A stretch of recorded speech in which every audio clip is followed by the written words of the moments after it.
customers are in for another power rate hike come November. This is a result of an increase in the distribution charge of at least 77 centavos per kilowatt hour depending on your consumption. Several other charges will also go up. But the Energy Regulatory Commission, or ERC, has some good news. It has ordered Meralco to refund 3.8 billion pesos worth of excess collections under the power firm's currency exchange rate adjustment, or SERA, within a year's time. Transport groups are gearing up for a protest caravan on Friday. Piston and Pasang Mazda will go to the head offices of Chevron, Petron, and Shell to pressure the big three oil companies to implement a one-time big-time rollback. The Makati GP Operators and Drivers Alliance, Fercoda, Malabon Transport Group, and other transport organizations in Metro Manila are set to join the rally. Kaya mahalaga talaga magpatupad ng big time rollback. Itong big three, dahil kontrolado nila ang 90% ng pagbebenta o yung gas station sa bansa. At sila yung nakikita natin na nambabara talaga ng piso-piso.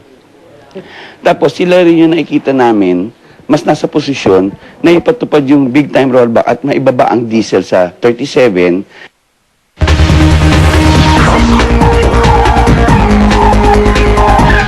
The peso closed at a fresh 1.5-year low.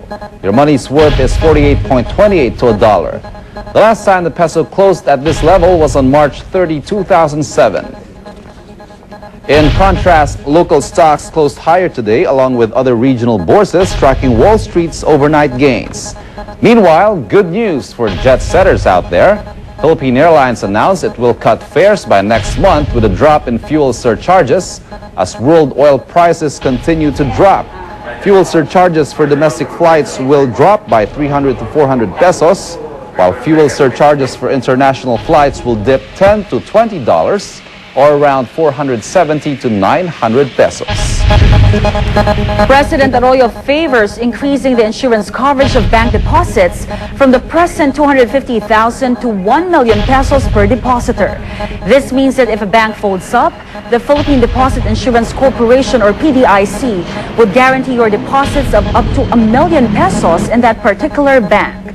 The president doubles the proposed 500,000 coverage of Congress. Mrs. Arroyo hopes that Congress would prioritize the bill, which aims to assure depositors of financial stability in the midst of the global financial crisis. Former Central Bank Governor Jose Quisha, meanwhile, says the proposal may not be feasible given the PDIC's present financial status. But the PDIC has initially voiced support for the proposed 500,000 peso coverage.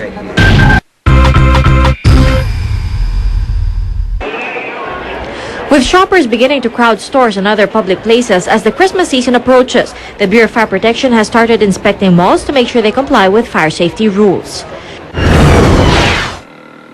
With 2 weeks to go before All Saints and All Souls Days, the Philippine National Police and the MMDA are laying down measures to ensure peace and order when people start flocking to cemeteries and going home to provinces. The North and South cemeteries are also sprucing up their facilities for the influx of visitors. In Antique, 3 salvage divers at the sunken MV Ocean Papa were hurt in a blast yesterday. The divers were identified as Primitivo Morales, Rodil Lazaro, and Edgar Plaza.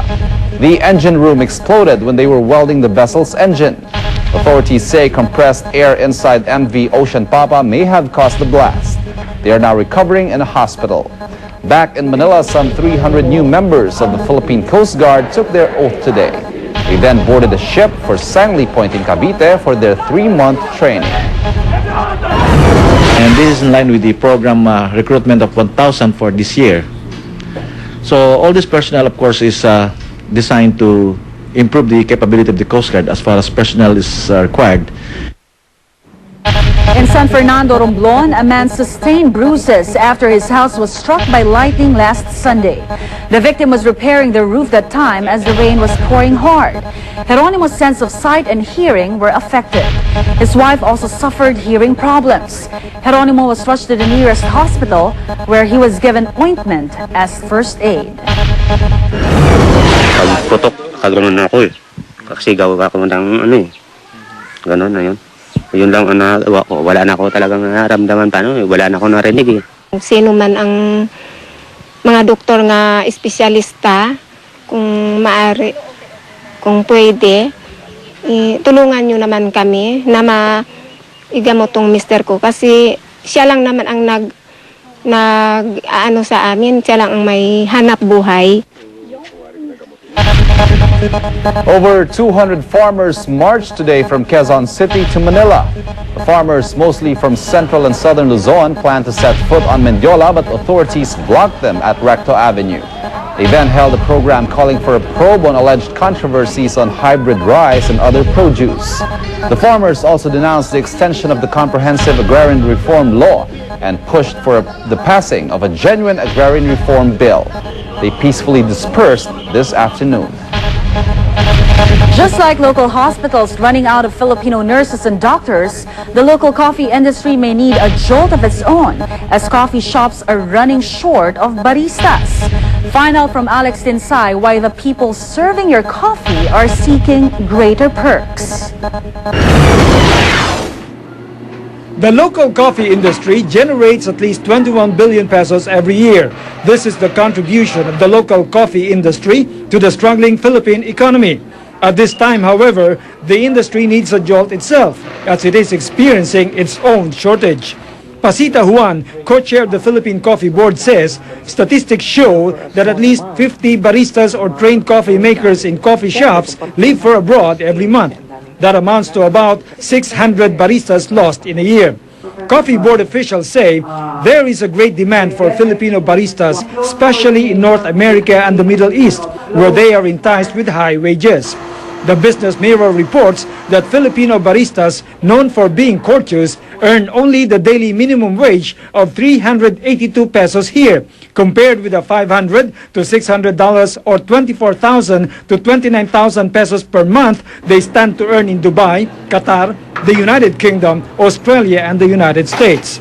They're losing a lot of their employees, especially those who know how to make coffee, yung nagbabarista, to jobs in the Middle East, in Singapore, no, and dun sa mga other areas in the region. The opportunity to earn more is what drive the baristas to go abroad. Mas maganda po yun, mas malaki kikitain, kagaya po ng mga pinsan ko ngayon na nag-waiter na rin po sa ibang bansa. May bala ka ba mag-abroad, Sarah? Meron po. Para makatulong sa pamilya. The Philippine Coffee Board is addressing the shortage through massive recruitment and training, lest coffee shop patrons wake up one day without anyone to serve them. Nakakalungkot naman kung ganun.